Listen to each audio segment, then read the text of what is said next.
I want you to take it away with how do we build a team, buddy? Right on. Well, it's a really a privilege to be here with the Brandy Byrd, Don Yoakum, Tom Days, I and want you to company take it team. You away guys have such with great leaders, how do we and build a team, buddy? this is just right very on. Exciting for me to be here. It's really a privilege to be here with the Brandy Byrd, Don Yoakum, so Tom Days, I and want you to company. take it You away guys have with such great leaders. how do we build a team, buddy? This is just right on. Really, I need you guys to write down really some privilege to be here with the questions. Brandy Byrd, Don Yoakum, but I want you to take it away with how do we build a team, buddy? This is just right on. Really, I need you guys to write down some questions to be here with the questions. So just try to stay away from that victim mentality. You know, somebody stole my buyer, somebody stole my listing, somebody stole my agent. Nobody stole your buyer, listing, or the agent. You just need to get better. Just take ownership. No, you don't understand. They said that they could, they promised they'd list their home with me, and Coldwell Banker just came in and took them. And I work at Coldwell Banker, and it's a fellow Coldwell Banker agent. How dare they? And that is a victim mentality. So when you do your questions, just I don't know, now you'll probably be afraid to ask me a question. I'm certainly not going to call you a victim, but think about the question. Okay, so team building, number one, hunger. That's the number one thing you need. Are you satisfied with the home you live in, the car you drive, the school your kids go to, the vacations you take or don't take? How old are you? Are you 23? Are you 45? Are you 59? Are you 72? How old are you? And have you achieved what you wanted to achieve in your life? And you don't have to wait till you're 50 to achieve it. There are people who achieve great things that have massive impact at 24. For example, Don, unmute your mic real quick, Don. We have somebody, I don't think we could say his name because he's yes, sir. One of the states. Don't even say the state. But the guy is 24 years old. And just tell him some of the things he's achieved. Tweak the numbers just a little bit. You can go up or down just like by 10, 20%. Yeah, well, but give him an idea. I don't want to reveal this guy. Sure. Yeah. Hopefully he'll be with us. But he's a great example of achieving amazing things at 24. Go ahead. Yeah, well, and by the way, he started when he was just barely 20. I don't even know in his state if that's legal drinking age. Yeah. But this young man, and actually, to be fair, he's teamed with his father, but they have built a team in 3.5 years, pushing on 200 million, and they're just rocking and rolling. There's no victim speech for sure. He's just on full attack mode. It was fun talking to his assistant, and she was saying, yeah, you know what? We get up and we grind, right? That was her attitude. And it was just really refreshing to see that level of energy. I coincidentally got in the business when I was 24. I don't know if I had the eye of the tiger quite like this young man, but I guess I did close 51 deals my first full year, so I must have done okay. But this guy's on another level, and hopefully he'll soon be on our team so we can help him even go to greater heights. Back to you, Brent. He is an absolute monster. But so listen to me. You need to have higher standards for your life. I need higher standards for mine, for my marriage, for my parenting skills, for being a friend, in business. Set higher standards. You're better than this. You deserve better than this. And I don't mean that as in, people owe you things. People owe you nothing, This is one of my favorite lists that I'll show you here. I found it on the internet. It's the complete list of what life owes you. There it is. It's the complete list. I mean, everything that life owes you is on those pages. You know what I mean? Life doesn't owe you a thing. So you got to have hunger to want to change your situation. So number one is hunger. How bad do you want it? It's really timing. Some of you may go another 10 years before you get hungry enough because you're comfortable. Write this down under the theme of hunger. Frustration is a precursor to breakthrough. That was on a banner at one of the Tony Robbins events. He is, because that's what gets you to finally move. I'm finally just fed up to here. I mean, I'm just, boop, I'm really upset and I'm going to change. Maybe your garage is so bad you finally apply massive action. All of a sudden, it looks like something that should be on Jay Leno's garage. And the floors are shining, everything's put away. Same thing. Your backyard's so bad, the kitchen, and you take massive action. Anytime you take massive action because you're hungry for change, you're frustrated, things change in your life, whether it's a diet or exercise or whatever. So, number one, you got to have hunger. That's a beautiful thing. So, really check yourself there. If you're complacent, if your standards are so low, you maybe another way I could put this to you is you live in the home or apartment or house that you own or rent that you think you should be in. You drive the car that you really think you should be driving. You take the vacations you think you will rise to the level of expectations in your life. This is what I expected. So you kind of go along that. And I am, I believe in God. I don't know if you do. Maybe you're agnostic or atheist. Maybe another way I could put this. But for me, I believe that you are special. Or nobody owes you anything. You're not entitled, but you're really, really special. They say they've not even invented a computer that is capable of doing the cognitive thought that you are capable of doing. They can't even make a computer with what's all sitting over your shoulders. And what do you feed it? People magazine, The Walking Dead. You're putting stuff in, and then you're like, I'm just not happy. I just can't seem to sell 40 homes a year. I can't seem to pay off my bills. I can't seem to make this rev share stock thing work. Or house. What do you feed your mind? What do you feed your body? I fed my body whatever it wanted, and Brent got pretty big. And so, like the picture, look over there, that picture of me left, the old chunky bread. And I'm by no means where I need to be, but I'm headed in the right direction, And so, what do you feed your mind? What do you feed your body? Who you hanging out with matters, right? You're hanging out with people like, let's get another pizza, let's get another pitcher of beer, let's, and then it's like, you just become a fat pizza beer drinker. And so hang out with people who are healthy, that love, that value family or marriage or value other human beings that want to come from contribution and are talking about love and caring, not just the sale, the close, coffee's for closers. That is disgusting. And so I get it. I mean, you got to get to the point where we're close, and I've taught on closing too, but really it's about love. It's about caring for people.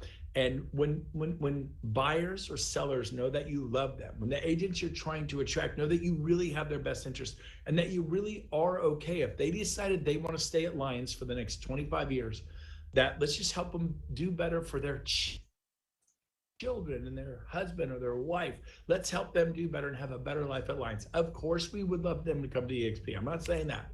But you got to do everything you can to help them see this, but be at peace if that's where they want to be. Just help them be better there. And if they go, listen to me, read my lips, I'm never, ever leaving Coldwell Banker. You still hang in there and be their friend, have coffee with them, take them to lunch, help them be a better agent at Coldwell Banker. Why? Because they have a husband or a wife or they're single, but they have hopes, dreams, desires. Wouldn't you love somebody to take an interest in you, like a rich guy, like Elon Musk take you under his wing, or Steve Jobs when he was still alive, or Richard Branson, or some wealthy person to say, come here, let me teach you some things I didn't know when I was 50.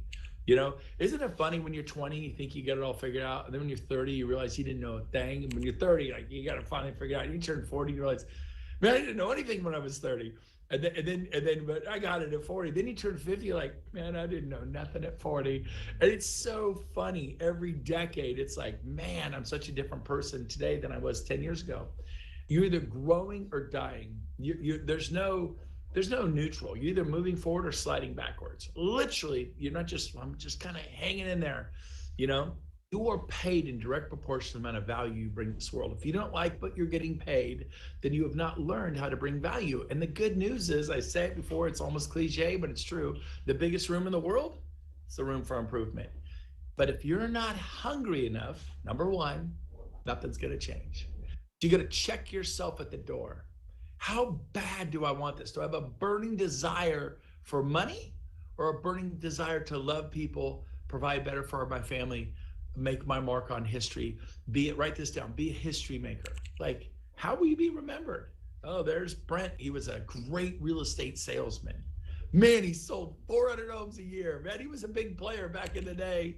And now he's gone. He died, whatever. Or do you want to be remembered of? It's not about selling 400 homes a year. Man, maybe you only sell 10 homes a year, 20 homes a year, but you cared for people. You tuned into them. You prayed for them. You loved them. You maybe bought them groceries when they were hurting. You did what you could. Maybe it's not a money thing, but it's just speaking the right word into them about what you call them out. You look at someone like Tom Daves. He's relentless and he cares, and I respect him for his work ethic and the fact that when you really get to know Tom, he really does care. He's a big teddy bear. He's a big tough guy, but in all that, he is a loving, incredible person. Don Yoakum is I think of Don, I think of a guy who's very he's like a genius. He sees it from 30, 40, 50,000 foot level, sometimes from space. He's like Richard Branson. He's like SpaceX, Elon Musk. He's always looking down the road, and going, how can we do it better? He's very strategical, and he's a kind, loving. You ever see the smile on his face sometimes, and the look in his eyes? He actually got a twinkle. I just really respect that about Don. And I look at Rainy Byrd. I always call him my brother from another mother. He's a big guy, loving, big galoot, and again, huge heart. Willing to live his heart on his sleeve, and you got to speak into people. See, this is what I see. Like my 19-year-old daughter is an artist, and I looked at her painting the other day. And I was blown away. Like, I personally think artists are kind of, it's not my thing. It's kind of weird, the whole art thing. But I have an artist. My daughter paints and draws, and I'm learning to love art because I love my daughter, and I'm speaking that out to her. Her gift. We all have gifts. Mine is not accounting. I've never bounced a checkbook. Mine is not an Excel spreadsheet. Be okay that you're not like Don Yoakum. I am not like Don Yoakum. And I'm not as relentless. Sean Work told me, he works next to Tom Daves. He goes, oh my gosh, the guy just calls and calls and calls and calls and calls every morning for listings. No wonder he has a bunch. We all think, well, the bank's just give them to Tom. You know what the bank's giving to Tom? Because he called and called and called and called and called and went after the asset masters. He's relentless. So instead of being jealous, I could find myself, oh my gosh, I wish, blah, blah, blah. Just be grateful and see things in people, but you can call out that in somebody and they'll never forget you for it. I had a YMCA instructor say some nice things to me in Salt Lake City, Utah on a ski trip that I have never forgotten. I was 15 years old. I'll be 55 next week. That was 40 years ago. I had the Astros coach, don't remember his name. I was 10 years old, said some nice things to me. Still remember that man and his wife, the sweetest. You know what I remember about them? They had love. They were so loving. The YMCA lady, loving. My soccer coach in high school, Gary Summerhays, some of the things he said to me, I'll never forget it. And we could tear people down, right? We could say things like, oh, why did I say that? The tongue is the power of life. Or we could speak life.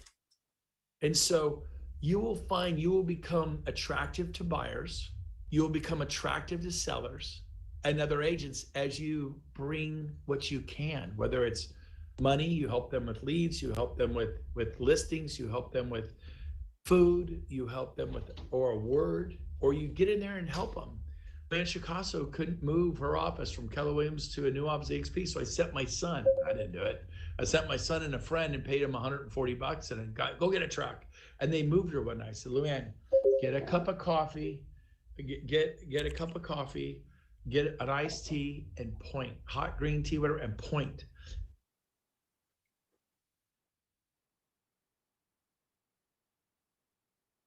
And she's so grateful that I helped her. So vision combined with the love and expectations, number one. Number two, I'm going to go fast. Vision. What is your vision? What is your vision for your life? Is this really what you want? Are you just going to settle for? What is your manifest destiny? What does God have in mind for you? Well, God doesn't care about me. He doesn't have a great plan for my life. He has an amazing plan for your life. You don't. You're the one who doesn't. Henry Ford said, if you think you can, probably can. And if you think you can't, you're probably right.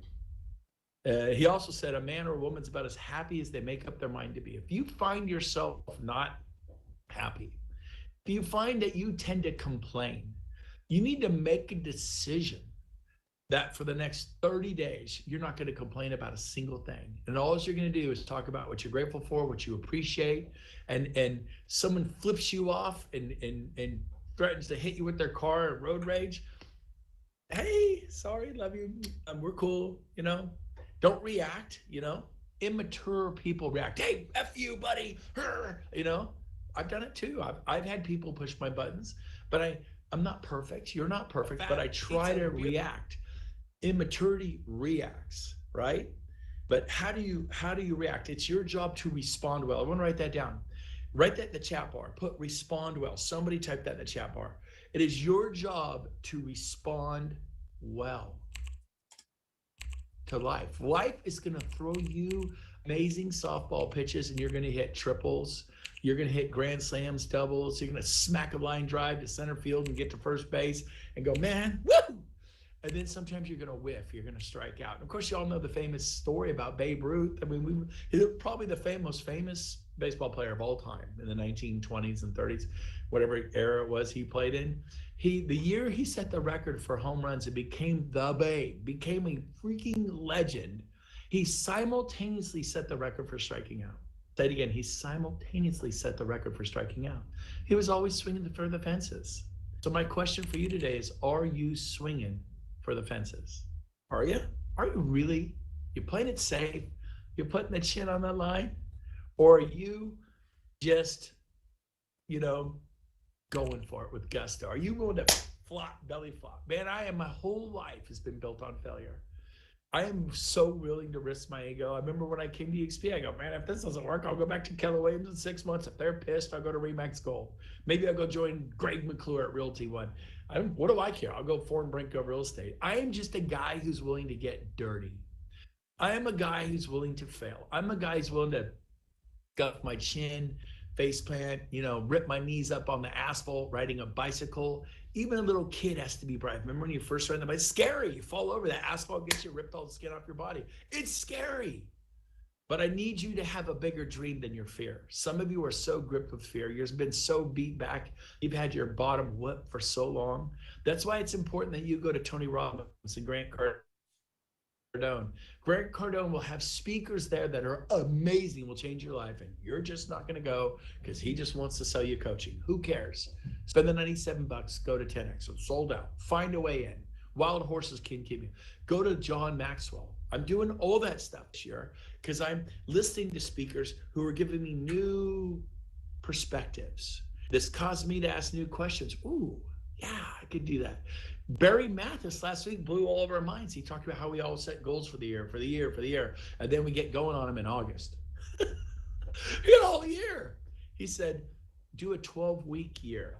Set goals for the year, but then really get hyper-focused on the next 12 weeks, the next 4 months. And all of a sudden it creates a sense of urgency. And you kind of get going on it now, not this August, not 6, 7, 8 months from now. Are you with me?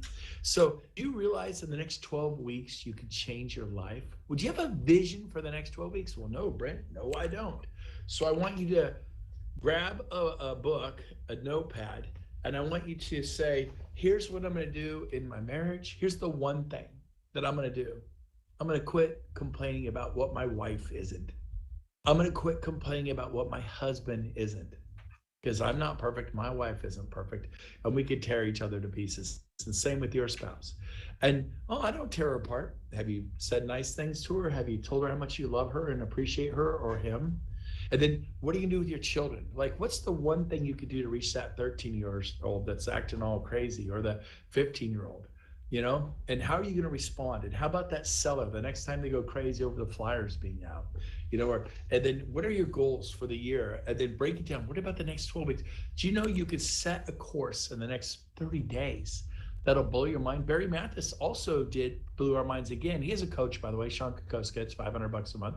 But Sean said, talk to 10 people a day. Anything, interest rates, closing costs. Can you believe this crazy market? I heard somebody just presented 20 offers and it wasn't good enough. Someone 100,000 over, it wasn't good enough. Oh my gosh, what are you thinking? You don't even know the person. You're at the grocery line. There's conversation number one. Then the bagway engages, conversation number two. Then the checker engages, conversation number three. But you're like, I don't have time for that. I'm not outgoing. Listen to me. You need to force yourself to be uncomfortable. Your future, your family's future lies in the realm of being uncomfortable. And then uncomfortable becomes comfortable. It's super comfortable for me now. Because when I was 19, I talked to strangers and I was so nervous. I'd shake so bad, my voice would quiver, and they'd put their hand on my shoulder and go, it's okay, I'll listen to you. Not everyone did that, but many people could see. But I faced my fear. You know what I found out? My wife said this 30 years ago. Face your fear and it'll disappear. Run and hide and it'll be magnified. I'll say it again. Face your fear, it'll disappear. Run and hide, it'll be magnified. That's why when Maverick, Top Gun, freaked out and almost died, he's like, get him back up in the plane. Get him back up in the plane. Get him back in the plane. Get him back in the fit. You need to get back in the game. Some of you benched yourself. Some of you aren't even on the bench. You're sitting in the doggone stands on the top row, and you got a trench coat on, a hat and glasses, and you're sipping on a soda, and you're eating some popcorn, and you're like, I don't know if I can do it. Listen to me. You have God-given talent, dreams, seeds of greatness are in you, but you got to buy into it. So what is the vision for your life? Did you vision board it out? Did you dream board it out? Did it? Then a plan. When are you going to call people for listings? When are you going to call people for buyers? When are you going to do these open houses? Are you going to door knock? What is your plan? When are you going to call agents for agent attraction? Oh, cool. But part of a plan is I'm going to make a list of 100 names. I don't know if I know them that well. My sponsor, Sheila, didn't know me at all. We met for 30 seconds. I didn't even remember her. They may not remember me. That's good. It'll create empathy in a nice person. I'm a nice person. I felt like an idiot that I couldn't remember her. You're thinking it's bad they don't remember you. I'm telling you, in a good person, it creates empathy because they're like, I'm such an arrogant idiot. I don't remember this poor guy, Brent Gove. Do you remember me? Yes, I should. You know, what are you selling? What do you got? I'm sorry. And a type A driver, a-hole, mean person is going, no, I don't remember you. Don't have time for this. Click. I had 12 of those. It happened to me too. I had people who says, no way, it'll never last, blah, blah, get over it. So plan number 3 is a plan. Number 4 is execution. You got to execute. Execution trumps strategy every day of the week. Execution. You have to get to work. Well, I'm not good at it. I'm horrible at the script. Do it. Massive action. Write this down. Somebody type this in the chat bar. Ready? Slow and painful, fast and fun. Somebody right now. Slow and painful, fast and fun. It applies to everything. Weight loss. Slow and painful, never get there. Have a heart attack, stroke. Your marriage. Just kind of working on it. Slow and painful, or just go for it. Love your husband, love your wife the way she is never. Like, what happened to you? Well, I went to Brent Gove. He's talking about the 7 keys of team building. And I realized I'm in partnership with you, honey. Because if your home life sucks, your business life is going to suck. Even if you succeed, you're going to go, wow, rich people get divorced. I mean, the most important thing, if you're married, is your marriage, right? And if you believe in your relationship with God, for me, the most important relationship of my life